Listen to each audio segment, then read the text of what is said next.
Hi, everyone. Thank you for joining me again.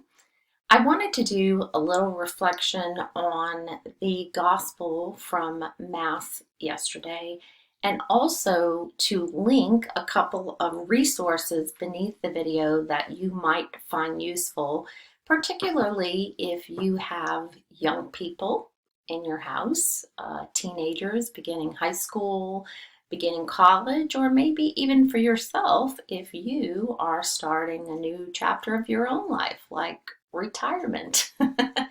Something that I can only fantasize about.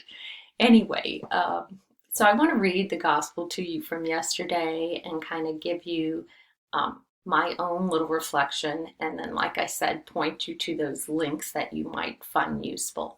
So this is from Matthew's Gospel, chapter 16, verses 21 through 27. Jesus began to show his disciples that he must go to Jerusalem and suffer greatly from the elders, the chief priests, and the scribes, and be killed, and on the third day be raised. Then Peter took Jesus aside and began to rebuke him. God forbid, Lord, no such thing shall ever happen to you. He turned and said to Peter, Get behind me, Satan. You are an obstacle to me. You are thinking not as God does, but as human beings do.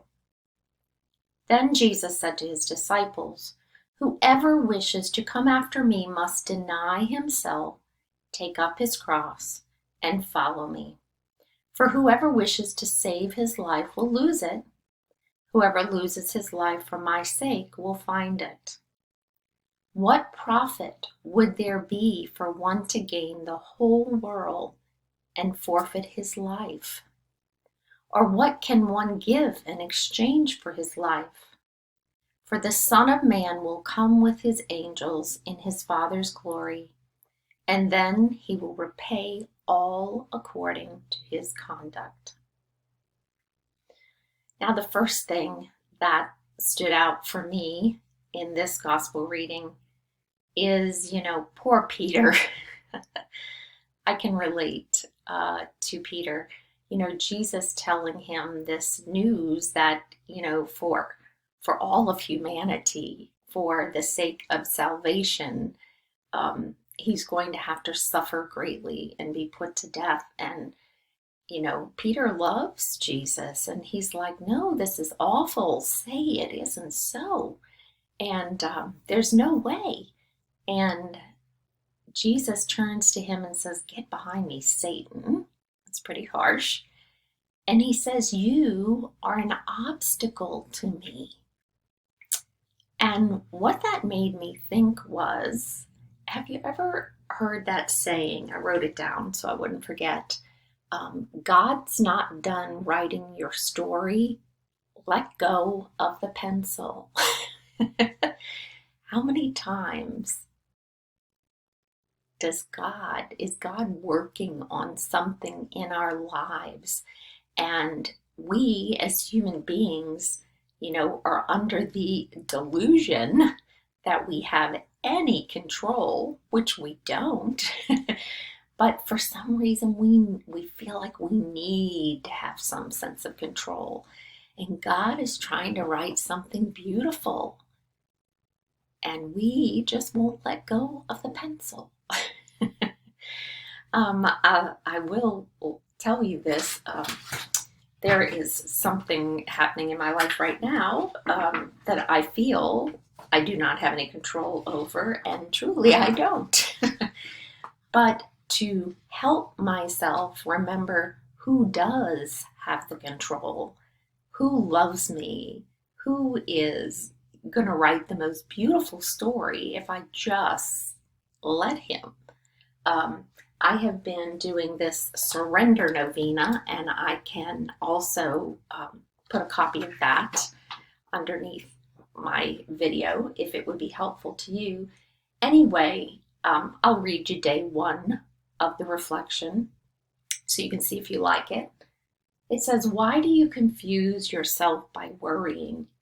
Leave the care of your affairs to me, and everything will be peaceful. I say to you in truth that every act of true, blind, complete surrender to me produces the effect that you desire and resolves all difficult situations. Now, day 2 kind of bumps it up a notch. Surrender to me does not mean to fret, to be upset, or to lose hope, nor does it mean offering to me a worried prayer, asking me to follow you and change your worry into a prayer. It is against this surrender, deeply against it, to worry, to be nervous, and to desire to think about the consequences of anything. It is like the confusion the children feel when they ask their mother to see to their needs, and then they try to take care of the needs themselves, so that the childlike efforts actually get in the mother's way. That is what the Lord is talking about. Don't be an obstacle to me. Let me work freely in your life. Anyway, after each one of these reflections, you say, "Oh Jesus, I surrender myself to you. Take care of everything." And it recommends 10 times, but basically I say it until I feel calm, until I actually believe it. Very, very helpful. In fact, I do the 9 days and then I circle back and start at day 1 again. So it's like a perpetual thing. The other thing that stood out for me is you are thinking not as God does, but as human beings do. We think as human beings do because we're human. And in this life, there is no escaping that. But we have to realize that God is almighty, all powerful. Nothing, nothing, nothing is impossible for him. And he is not bound by time and space and gravity. He can see past, present, and future all at one time. And we know that he created us out of love. And he loves us. He knows us better than we know ourselves. And so therefore we can trust him. We just have to let go and let him have the pencil and him finish the story, even if it looks a little sketchy, a little in our minds and in our eyes for a while. He can bring the best possible solution out of anything and everything. So trust him. The other part that stood out for me is, what profit would there be for one to gain the whole world and forfeit his life? I often ask my students, or at least yearly, with each new group, what do you dream of being or doing when you grow up? And most of them, or many of them, will choose something that makes an incredible amount of money because they think that money is going to solve their problems. And I tell you, I know and am friends with people who are, I guess by worldly standards, wealthy. And while they have nice things, money does not take away their problems. They still have problems, just like me, you know. So I try to get the kids to look at it from a different perspective. If you truly want to be a doctor or a lawyer, if you feel like that is the gift that God has given you and that he wants you to use for the world, then go for it.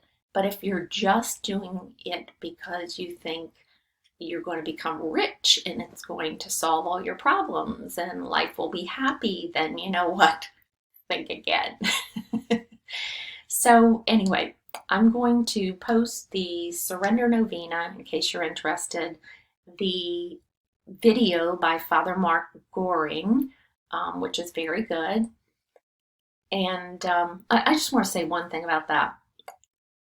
He gives a wonderful talk. I love how positive he is, how I really feel like he allows the Holy Spirit to work through him. Um, his videos are usually simple and to the point, but this one is a homily from yesterday, I suppose.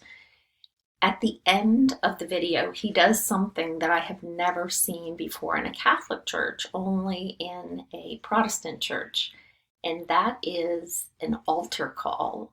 So if you're Catholic and you've never seen what an altar call is, then you need to watch to the end of the video. I thought it was really cool. And then lastly, there is a video that I often share with my students when we read this reading. And I think it's something that they can relate to, and it's catchy by TobyMac. So hopefully those will be some good resources for you. This is what the video by Father Mark looks like. This is what the beginning of the video by TobyMac looks like. And like I said, I hope that you find them to be useful resources and that you have a fantastic day. Go forth trusting in the Lord. He's got you. He's got this. Have a great day.